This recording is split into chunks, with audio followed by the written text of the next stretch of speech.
हजरत उमर रजी अल्लाह तआला अन्हु और एक जादूगर का वाक़या। इस्लाम कबूल करने से कई साल पहले हजरत उमर बिन खत्ताब एक दफा तिजारती काफिले के साथ माल लेकर मक्का से शाम गए। काफिले में कुरैश के कई और बड़े सरदार भी शामिल थे। ये काफिला शाम के सबसे बड़े शहर दमिश्क गया और वहाँ अपना माल बेचकर मक्का वापस रवाना हुआ। थोड़ा सा फासला तय करने पर हजरत उमर को याद आया कि उनकी एक रिश्तेदार खातून ने उन्हें कुछ सोना दिया था कि उसे बेचकर उसके लिए कुछ कपड़े वगैरह लेते आए। उन्होंने अपने काफिले के साथियों से कहा कि फला औरत का काम करने वापस दमिश्क जा रहा हूँ, कोशिश करूँगा कि ये काम करके जल्दी वापस आ जाऊँ। हजरत उमर दमिश्क वापस गए तो बाजार बंद हो चुके थे। मजबूरन वो एक मुसाफिर खाने में ठहरे और सो गए। थोड़ी देर के बाद अल्लाह का एक बंदा मुसाफिर खाने में आया। उसने हजरत उमर को जगाया और अपने साथ अपने घर ले गया। ये बात वाजह नहीं थी कि वो शख्स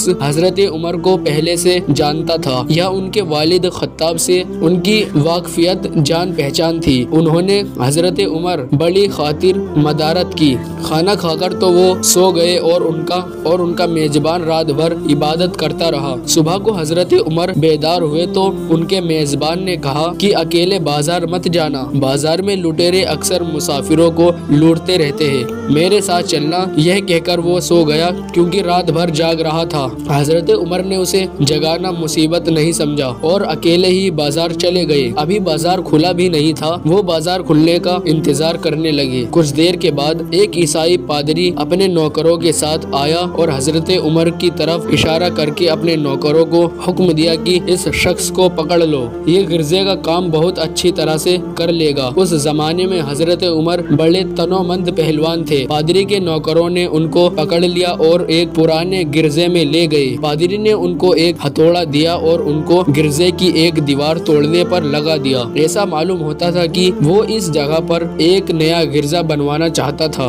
हजरत उमर दिन भर काम करते रहे। कहीं शाम को जाकर छुट्टी मिली। वो थके हारे वापस मुसाफिर खाने में आकर बैठ गए। पहले ही दिन वाला नेक आदमी फिर आया और उसने पूछा कि आप किधर चले गए थे। हजरत उमर ने उसे सारा किस्सा बता दिया। वो शख्स आज भी उनको अपने घर ले गया और उनकी बड़ी खातिरे मदारत की और उन्हें ताकीद की कल बाजार जाते वक्त मुझे साथ ले जाना। उसके बाद वो इबादत में मशगूल हो गया और हजरत उमर सो गए। दूसरे दिन हजरत उमर बेदार हुए तो अपने नेक मेजबान को सोते पाया। उन्होंने अब की बार भी उसको जगाना मुनासिब नहीं समझा और अकेले ही बाजार चले गए। इत्तेफाक से फिर वही पादरी अपने नौकरों के साथ आया और हजरत उमर को पकड़कर साथ ले गया। उनको गुस्सा तो बहुत आया, लेकिन क्या करते, गैर मुल्क में वो अकेले थे और कोई हथियार भी पास नहीं था। दूसरी तरफ पादरी के साथ 7-8 नौकर थे और वो सब हथियार बंद थे। पहले दिन की तरह ही हजरत उमर हथौड़े के साथ गिरजे की दीवार तोड़ते रहे।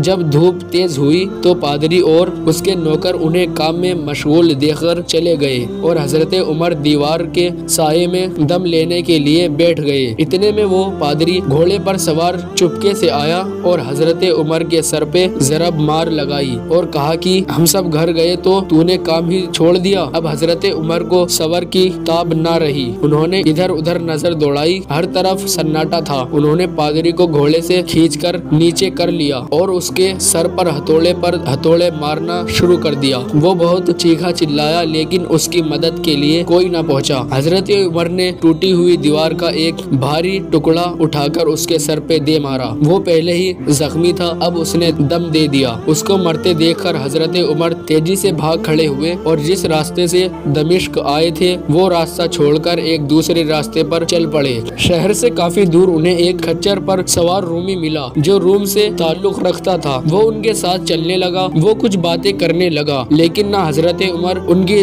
जबान समझते थे और ना वो उनकी जबान समझता था। उसके यकायक अपनी तलवार पर हाथ डाला। हजरत उमर समझ गए कि वो उन पर वार करना चाहता है। उन्होंने फौरन ही खच्चर से उसे खींच लिया और उससे तलवार छीनकर एक ही वार में उसका काम तमाम कर दिया। फिर आप खच्चर पे सवार होकर आगे चले। उसके बाद क्या हुआ, सारा अहवाल खुद हजरत उमर रजी अल्लाह तआला अन्हु ने इस तरह बयां किया है कि उस जगह से रवाना होकर मैं एक गिरजे पहुंचा। यहाँ ईसाइयों की एक जमात रहती थी। मैं गिरजे के अंदर दाखिल हुआ तो गिरजे में रहने वाले सब लोग मेरे इर्द गिर्द जमा हो गए और मुझसे मेरे हालात के बारे में पूछने लगे। फिर वो अपने पादरी के पास मुझे ले गए। पादरी मुझे निहायत गौर से देखने लगा और उसके बाद कहने लगा कि ऐसा मालूम होता है कि तुम्हें किसी चीज का खौफ है। मैंने कहा कि तुमने कैसे अंदाजा लगा लिया कि मुझे किसी चीज का खौफ है। उसने मेरे सवाल को टाल दिया और कहा कि आप जब तक चाहे यहाँ ठहरे, आपको यहाँ किसी किस्म का कोई खतरा नहीं, आप हमारी हिफाजत में है। फिर उस पादरी ने मुझे अपने घर मेहमान की तरह रखा और मेरी निहायत ही खातिरो मदारत की और फिर पूछा कि